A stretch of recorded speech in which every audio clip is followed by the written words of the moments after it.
We got some Gooner news for you guys. We got an update from the Gooner community. But before we do, friendly reminder, I am giving away a free copy of Clips. Let God Sort Them Out on vinyl. I got an extra copy. If you want it, exclamation point giveaway in the chat. It'll give you a link. All you got to do is follow me on Instagram to enter. If you're watching on Hokage Highlights, the link will be in the description box below. You have until this Sunday, 1 week. All right, Gooner news. Gamers, once again, are not beating allegations of being weird.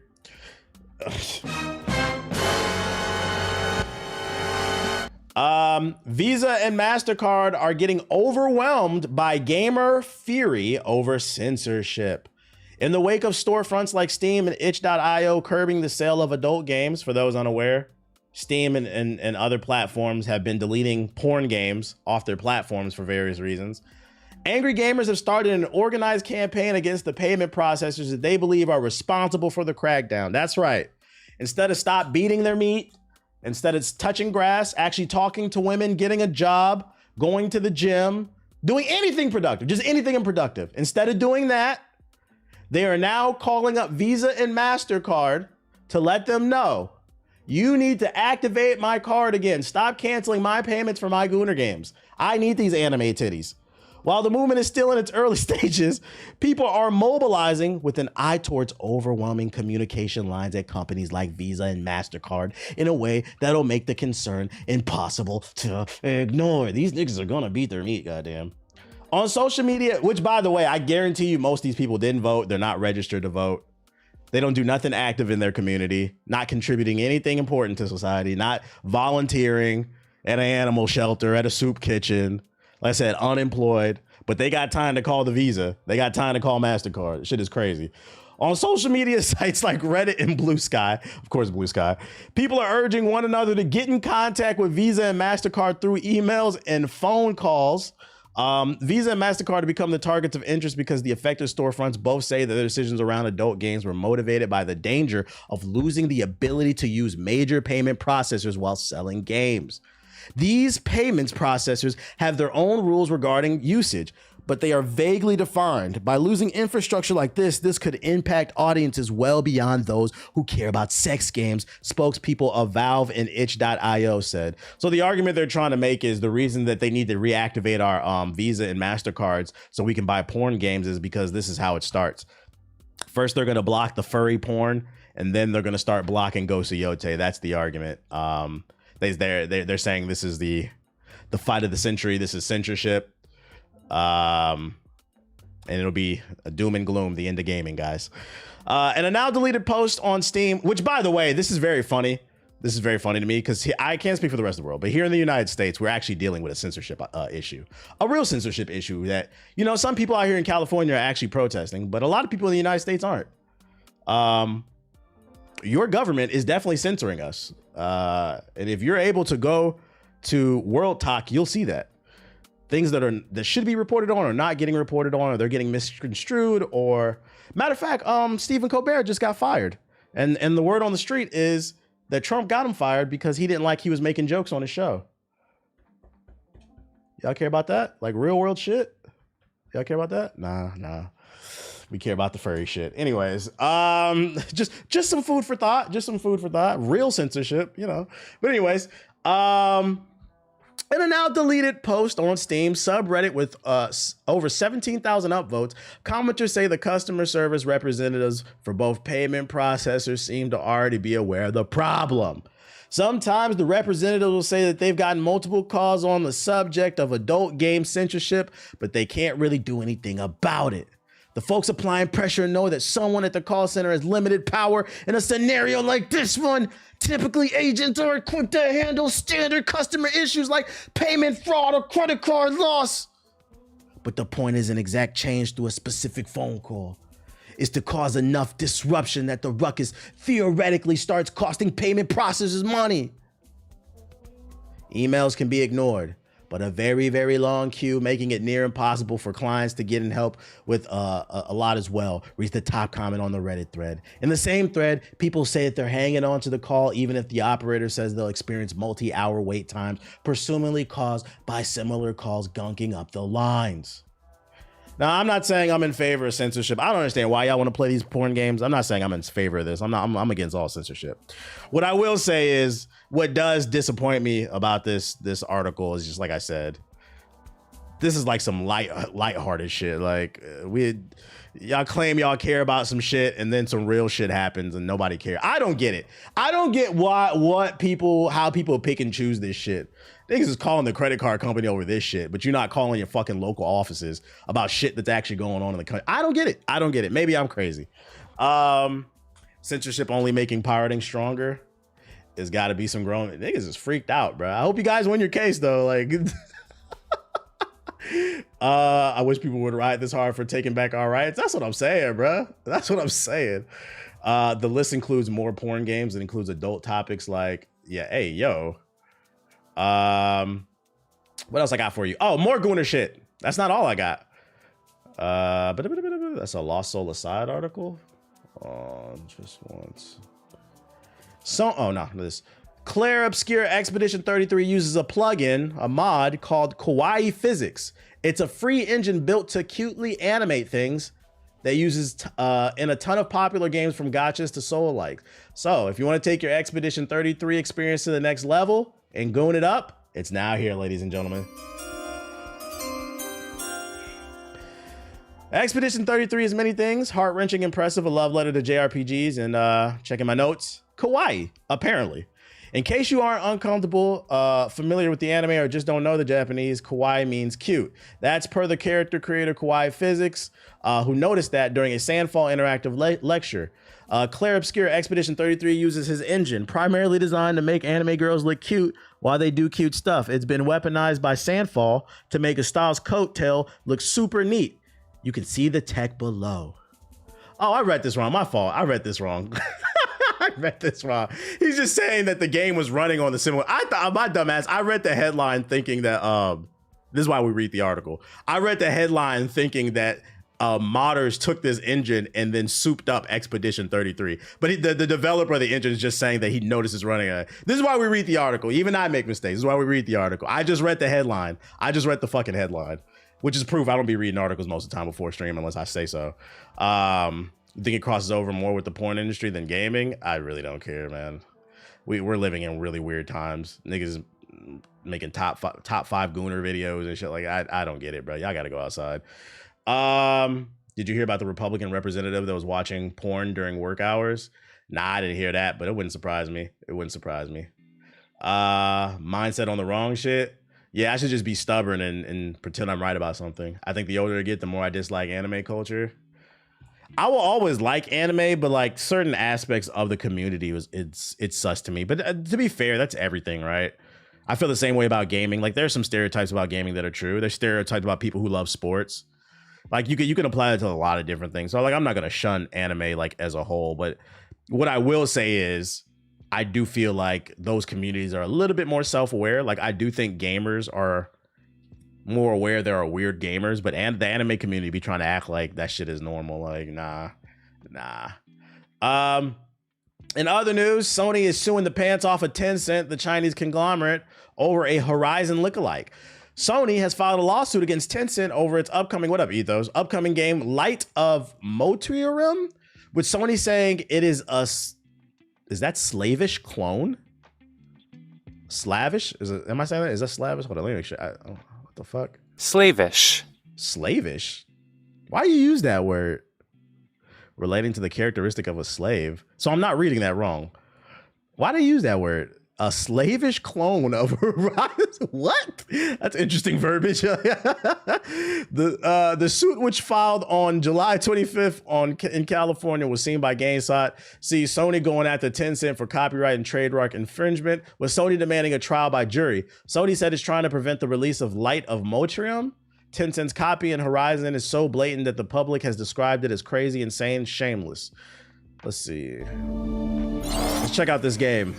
They said it's copying them.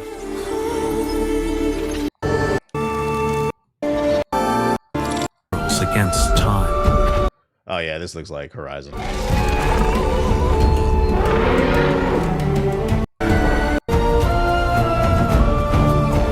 yeah, these niggas ripping them off.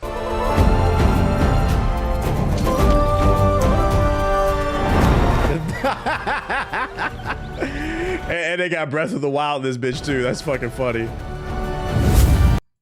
Yeah, I'm not gonna lie, Tencent might lose this case. It's worse than Palmon, right? It's literally a chibi version of Horizon. So why? Is there gameplay?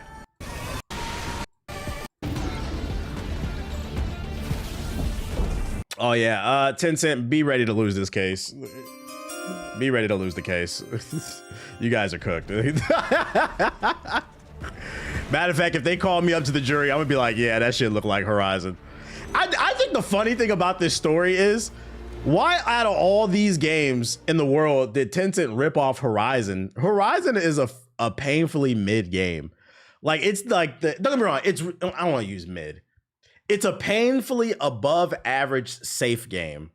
Like, it's the most, Horizon, when you think of an 8 out of 10, I feel like Horizon Forbidden West and Horizon Zero Dawn are the most 8 out of 10 ass 8 out of 10 game. Like, it's good, it's polished, but it's nothing that really stands out about it. It's just a really solid sequel.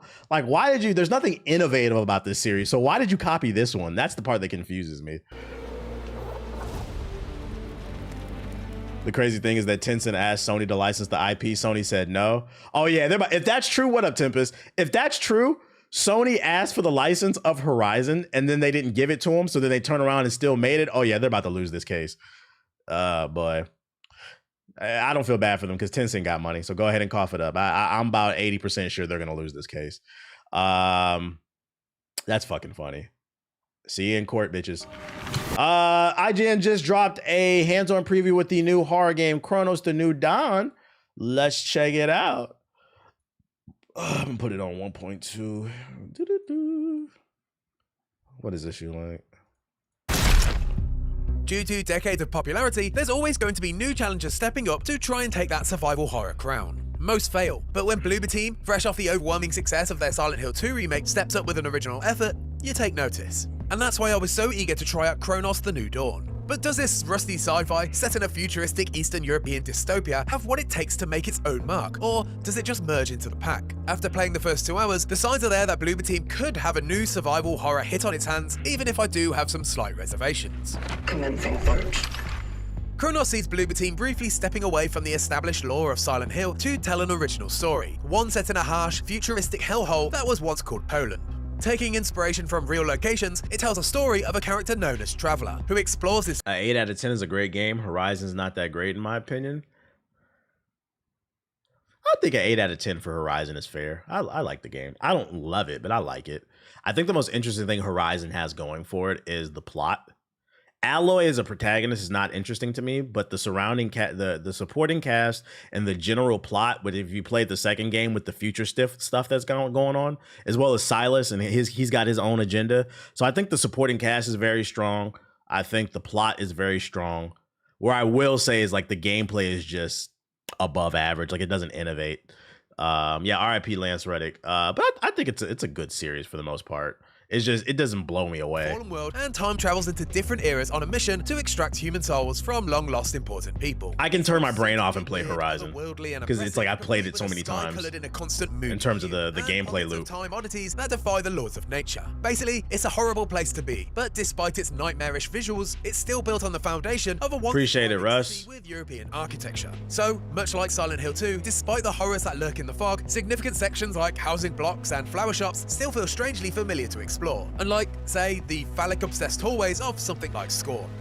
Confirmed dive location in D3. The nearby Alpha Project. This sense of familiarity, despite the unique horror aesthetic, is an approach that permeates all throughout Kronos, right down to its gameplay. And it feels like its genre's peers, perhaps at times to a fault. The weight of the Traveler,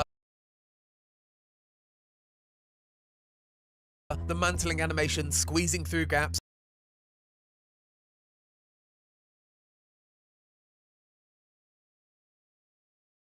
My bad. First of all, the first thing I said is, he said that they're playing it a little too safe. It's like Dead Space. My bad. And then June, yeah, if you want to clip the podcast, that's fine. Shout out to Blaze Light with the super chat. Appreciate it.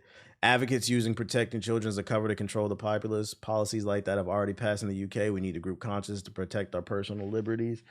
I feel that. Reading notes, juggling inventory slots. Appreciate the super chat. It's all second nature for anyone that's just even a little experienced in the genre. It does feel great though, and immediately hits our quality bar. By the way, this is another game I think comes out this year. You'd expect. But at first, even though y'all said it's nothing to play. But this is just essentially the same game I've played 20 times already with a fresh coat of paint. Fortunately though, it eventually became apparent that Kronos comes with a distinct enough spin on ranged combat, demonstrating that there's more to the game than just a unique looking by the numbers survival horror.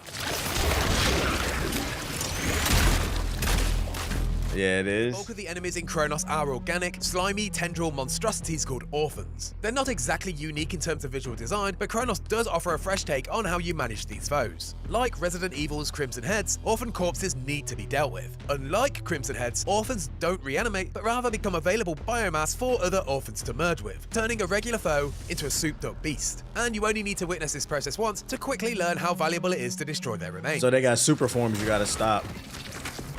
With this mindset, the familiar survival horror rhythm that Kronos lures you into is completely altered. Enemy encounters are no longer run and gun, but rather a game of deliberate tactics. You need to make sure that you don't kill an enemy while it's close to another that's currently engaging you. Otherwise, you'll quickly find yourself in even more trouble. And you'll need to— Yeah, somebody in the chat said this reminds me of Callisto Protocol, which is an assault, first of all, an insult, first of all. Dead Space, not Callisto Protocol. Second, that mechanic alone makes it different. That's something different. Do that while also trying to crowd control in the extremely tight combat spaces. So each battle presents a constant question. Shout out to Blaze Light with the super chat. He said, take an ibuprofen and sound like you busted a blood vessel on that rant. Nah, I'm okay. I'm okay. About I'm where okay. and when you fire your shots. Much like Silent Hill 2, most of the combat is way more intimate than ranged, despite the presence of firearms. The Traveler comes equipped— I'm an undercover PlayStation nigga? Nah, I play everything, bro. I could never be an undercover PlayStation nigga because I actually buy games. Most y'all niggas don't. With a more— unless it's an Xbox game, then you buy it. To the service weapon in Remedy's classic Control. Although upgrades, like the shotgun module called the Hammer, are mechanical objects that you can collect and attach. And once applied, these upgrades allow the firearm to easily morph into the form of your choosing. Ammo, though, is scarce, and in this regard, Kronos is much more traditional horror than action horror. Once again, if you dive in expecting to mow down fodder like you're playing Resident Evil 4, then expect to have a bad time. Enemies are tough, and merged enemies are significantly tougher. So, perhaps more than ever, ammo is extremely precious and, at least from what I played, every shot truly does count. I hope the physical combat is good in this game, though, because games that do super limited ammo and then you're constantly running out, that shit can be annoying.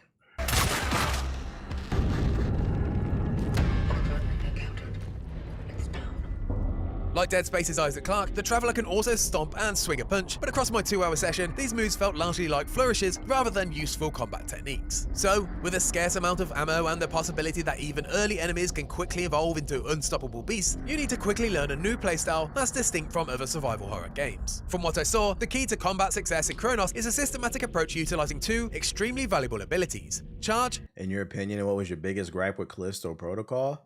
That game was legit just horrible. There was nothing good about it other than like maybe it was optimized, like it ran well. So like technically the game was fine. But from a gameplay standpoint, there was nothing right about that game. That shit was clunky. The shooting was awful. The telekinesis kinetics were wonky. The fights were redundant. You kept doing the same thing. Like it was just a bad, it wasn't fun. And burn.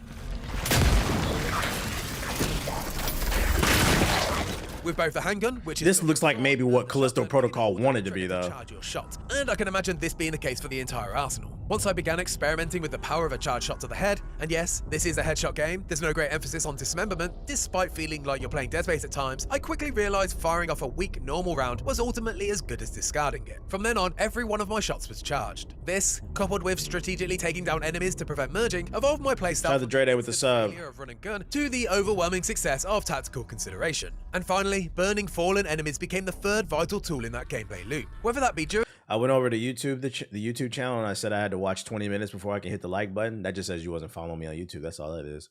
Yes, there's a 20-minute timer on the YouTube channel. You're not allowed to comment or do anything before watching for 20 minutes. It's to prevent trolls, because the problem is when I ban people on YouTube, they keep going and making new accounts. Now you got to think about it before you get fucking banned, because you're going to have to wait 20 minutes. or post-battle.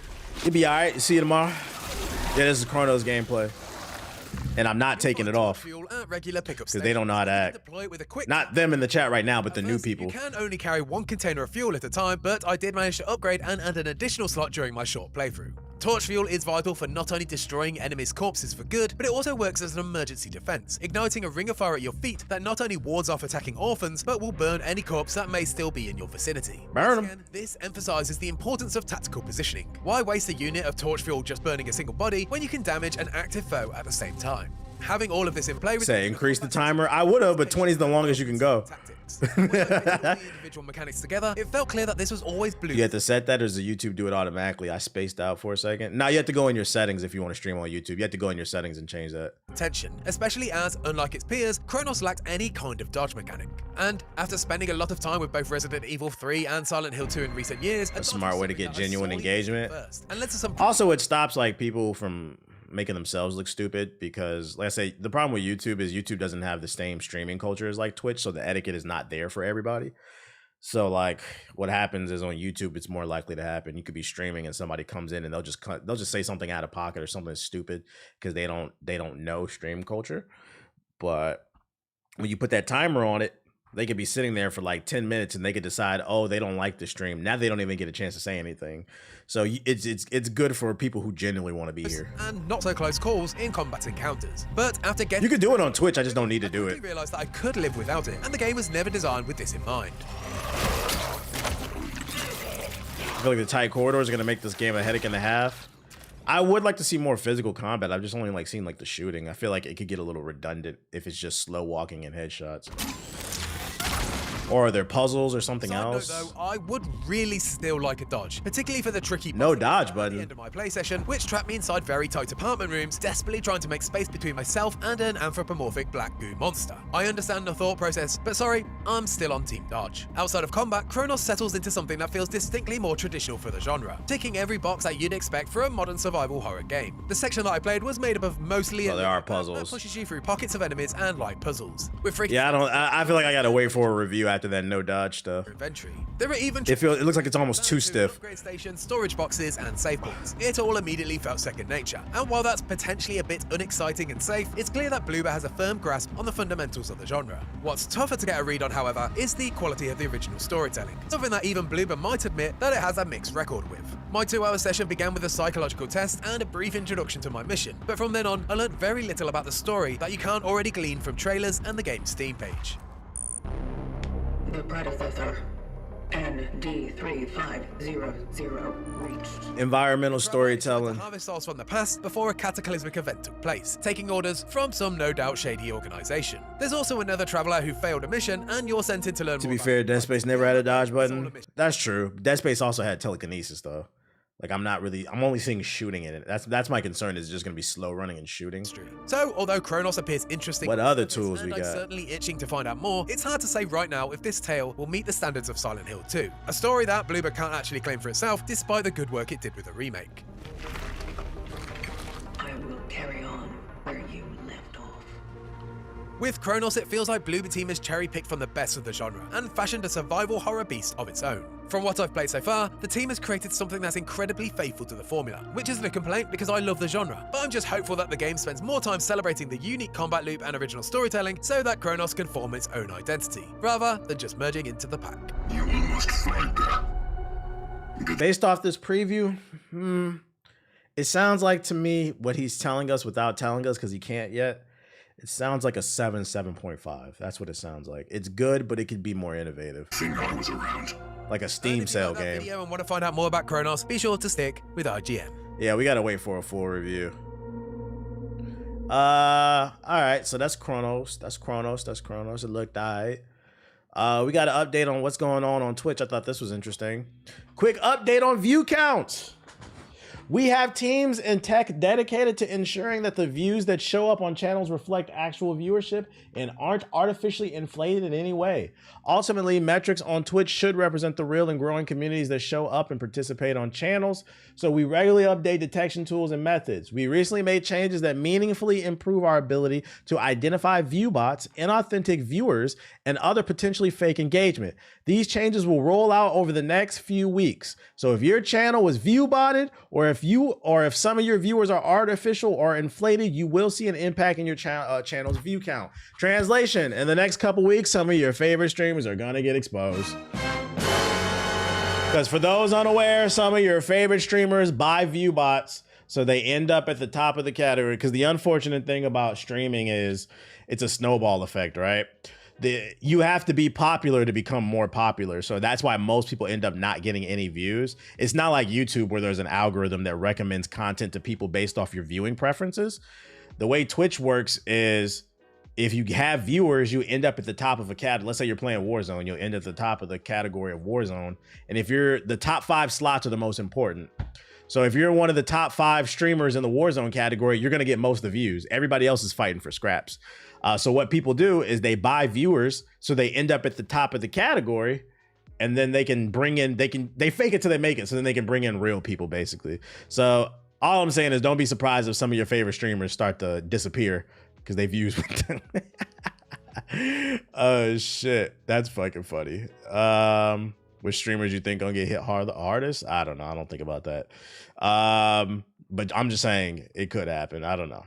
But I know it's big on Kick. I don't know on Twitch, but we'll see. It's gonna be fun to see how this plays. Long-awaited PS5 exclusive RPG gets a troubling update. An upcoming PS5 exclusive action-adventure RPG has received a concerning update from a player who got their hands on the game at a recent preview. Journalists and content creators recently got to play Lost Soul Aside at the event in China, and one of the participants has shared a couple of issues that has the fans worried. I went to the guy who put his link in your chat the other day, and it was straight bots in there. No surprise. A fan and former insider who goes by Lunatic Ingus on X, Twitter, claims to have posted Lost Soul Aside at the aforementioned event. According to them, the creator Yang Bing confirmed that the game is AA rather than AAA, and it's a $60 price tag. It's a cause for concern. Ingus claims that Lost Soul Aside doesn't stand up for itself, and in some parts, it feels very cheap with animations and combat. The player reckons that although Chinese gamers are intrigued by the game, it's overpriced for what they offer. As a reminder, the game was funded and is being published by Sony on both PS5 and PC. For those unaware, this is a Devil May Cry-like game, and I think it's being made by only one person. And this guy that got to play it is saying that, I don't know if it's worth the money, man. But this is just only one person's opinion. You never know. You never know. But all I will say is don't be surprised when the game comes out and the reviews are not the best. Do not be surprised. Why does this Autobot keep going off? I've never used this shit before. Why is that even showing up? One developer worked on it for 7 years. 7 years. Very interesting. Somebody link this. Jake Schreier says X-Men's movie will be recognizably different from the previous franchise. The core idea of what the X-Men is involves complexity. It's an incredible opportunity with super interesting characters and much internal conflict. These characters are wrestling with their identity and place in the world. That's inherently interesting in a complex material. I hope for the X-Men movie, what they do is they make an X-Men movie and not a Wolverine and Friends movie. I like Wolverine, but I hope they make an X-Men movie. And if you are going to do Wolverine and the X-Men, like the TV show, like an adaptation of that shit, but in movie form. But I'd prefer like there be a focus on more characters other than just putting a shine on Logan. I feel like at this point we all know who Wolverine is, and there's so many fucking mutants. Can somebody else get some shine? He could be there. Don't get me wrong. He could be there. I just don't want him having all the camera time. I want them to focus on a good plot. Can Forge get some camera time? You know, can Cable get some camera time? You know, can Morph get some camera time? You know, like shit. Can we get some Gambit besides fucking memes and shit? Like Bishop, yeah, Nightcrawler. It's just so many cool characters in the X-Men, and they I feel like the movie version is too focused on the Clawman. It's like, all right, bro, we get it. This nigga's got an adamantium skeleton. Let me go into the sub box and see what's going on. But they tried to do Phoenix. That shit was ass. Let me see here. That's funny. This comment right here. Can y'all see that? Right here. From Sammy. This is on my last stream from yesterday. It's in regards to the performance of Wu Chang. He said, I got a 3050 and an i5 and I can run the game. It ain't 4K, but I'm getting 0 frame drops. In fact, the game runs so smoothly, I think I got iframe sometimes. But according to that guy, there's a guy on Reddit with a 4060. He says he can't run it, so that means nobody can play it. Be like, I don't know. My friends are not having any issues. I'm not having any issues. You don't even own it. You got this strong take. I don't know. Completely off topic, but what computer chair do you got? I got a Logitech Herman Miller. Somebody link this. What is this?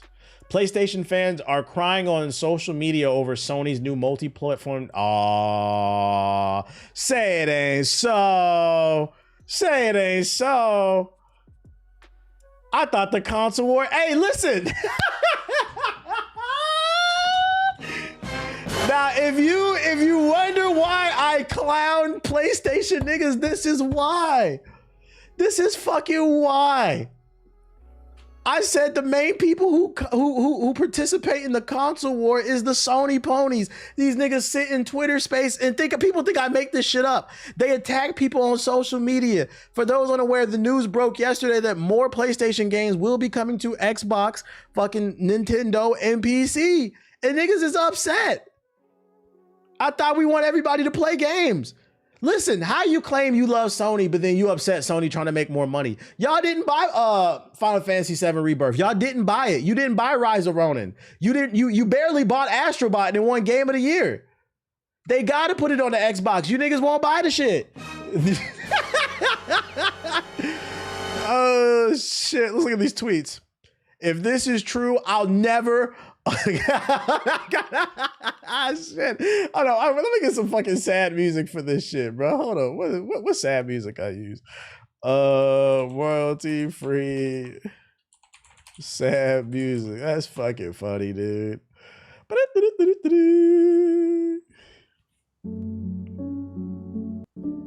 This ain't even sad. This ain't even sad. I can't use the Naruto shit because it's copyright, bro. I'm trying to remember, what was the last thing I used? Oh, let's just use Leaving Earth. That's what we gotta do. Leaving Earth, Mass Effect. You never go wrong. Oh, no. Nah, Leaving Earth works. Leaving Earth works. Let's see.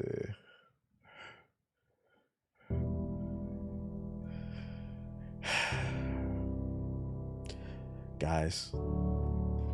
More PlayStation games are coming to other platforms. And instead of the Sony ponies being happy that other people get to experience the things that they claim to love but not buy, they chose to take to the internet and express anger in their beloved corporation, Sony. Simon says, if true, I'll never buy a PlayStation again. I'll just stick to my PC and that point I'll focus on Nintendo.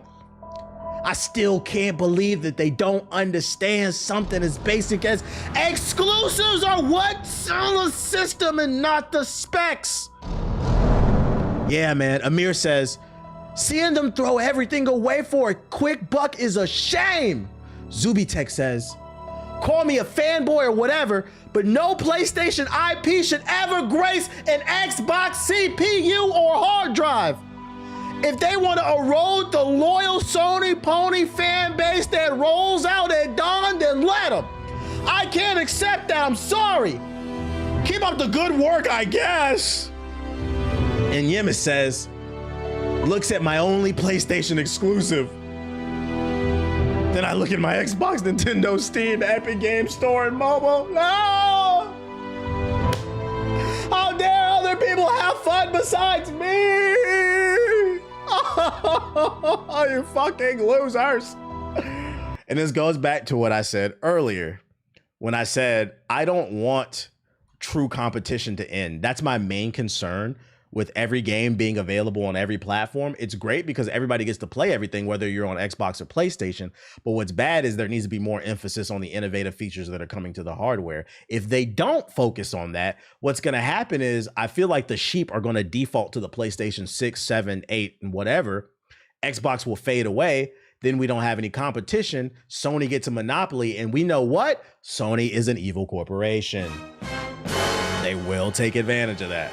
They will take advantage of that. And like this mentality right here where they're upset that people get to play other things proves my point that a lot of, obviously not everybody, but a lot of these Sony ponies are corporate cockmunchers.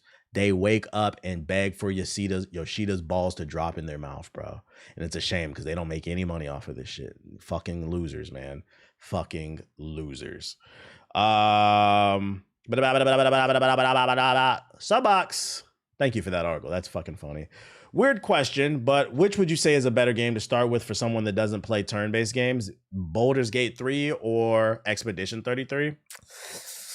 If you want more style and flair, go with Expedition 33. If you want something deep and unique to your own experience, go with Baldur's Gate 3. Both are great games. You can't go wrong with either, but I would say that's the key difference. I feel like Expedition 33 will have a more mainstream appeal to most people because of the flashy lights and the combat. It has like that pizzazz to it. Let's see. Yeah, especially if you like anime. Facts. Project Motor Racing official factory driver program. What the fuck is that? Phantom Blade Zero gameplay. We saw that yesterday. Apex Legends Showdown. Oh, it's a cinematic. Do I be on Brawl Stars? Nah, I don't be on Brawl Stars. I think I played that game once or twice. It's on mobile, right? Spy Drops official gameplay. The Crack Burger. He's teaching you how to make the Crack Burger. Oh, shit. Fumes early access. We don't care nothing about no early access trailer. Eyes of Wakanda. We seen that shit already. I don't really care the name on here. Bro, why are you breathing on me, dude? That's weird. Just because you breathe harder don't mean I'm going to pay attention. Wonder Stars. What's this? You need a hug? You need a hug, buddy? New GI podcast up. I forgot to say that earlier. What's going on? Let me go ahead and drop that in the chat for y'all, for those unaware. New GI podcast up. You be watching Sam? Yeah, the cooking guy? Yeah. I be watching Sam, the cooking guy. And what's the other dude? The black dude with the Cali accent. I fuck with him too. The heavyset dude. He cool too. He be on the grill. Hit the fucking like button. I don't really see nothing else. Take a look at these joints real quick. Spy Drops. Smoking and grilling wavy. Yeah, he cool. What the fuck? PlayStation, yeah, PlayStation 1 games are back. Let's go. Oh yeah, come here, buddy.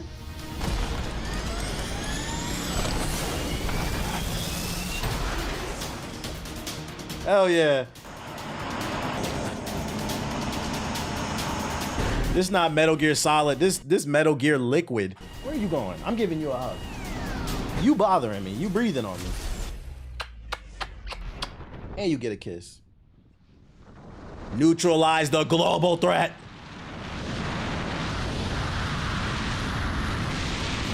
This definitely can run on PS4.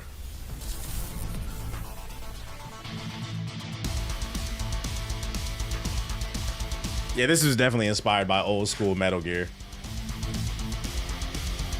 Hey, listen, not only can this run on the PS4, how much this game costs? Spy Drops, let's look it up. Is this on Steam? What is this on? Yeah, it's on Steam. Is it out yet? It comes out literally in a couple days, July 31st. How much is it? There's no price. Add to your wish list. I'm gonna assume this is between $30 and $70. Oh, the pre-order's 30? It doesn't say nothing on here. Okay, if it's 30, that's not bad. This can run on the PS4. I don't know if it's coming to the PS4. Let's see. Nah, it's only coming to the Switch and Steam. Hey, can y'all port this to the PS4? Because I was about to say, if this comes to the PS4, not only can it run it, but that's like maybe what, 3 or 4 trips to the plasma center, donate some blood, you be able to afford this game because we know you niggas don't got a job. Maybe 2 trips. Maybe 2 trips to the plasma center. Wonder Stars. Next time on Wonder Stars.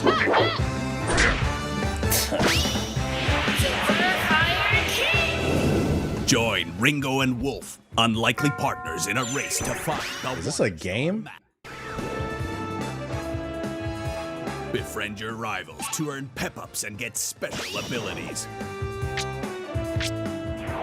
Travel the universe on a roller coaster adventure filled with twists and turns. Make friends and enemies in a tale of mystery, betrayal, redemption, surfing capybaras, and delicious empanadas. They just a buff capybara with a BBC. This is what kind of game is this, bro? What